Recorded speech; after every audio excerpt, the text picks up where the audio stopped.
समस्तंको सारस्वत प्रणाम।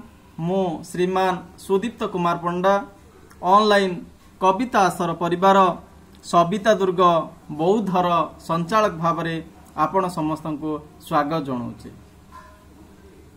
आज होछि वर्ल्ड सुइसाइड प्रिवेंशन डे। प्रति वर्ष सेप्टेम्बर 10 तारिख रे ए दिवसटी को आमे पालन करुछे। आपण माने केबे हेले सुइसाइड करबा को चिंता करंतु नाही, काहेकि ना ए मनीषर जीवन होछि अमूल्य। बहुत तपस्या फल रे मनीषर जीवन प्राप्त हुए बोली कहा जाए।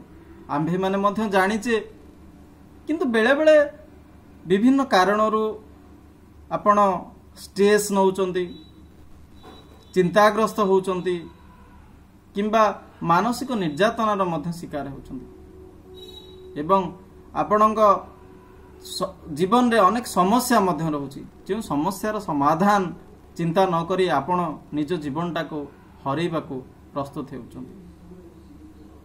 नाही आज्ञा, एभली भूल केबे हेले करंतु नाही।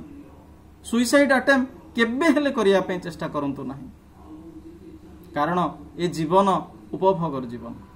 ए शरीर अन्यर उपकार पई उद्दिष्ट। आपण सबुबले अन्यर उपकार ही चिंता करंतु, देखिबे आपण केबे हेले ए सुइसाइड अटेम्प्ट करिबा को आपणकर मन कहिबो नाही। समस्ते मते धैर्यर सहित शुणिथिबारु आपण समस्तंको धन्यवाद जणाउछि एवं एई सुइसाइड प्रिवेंशन डे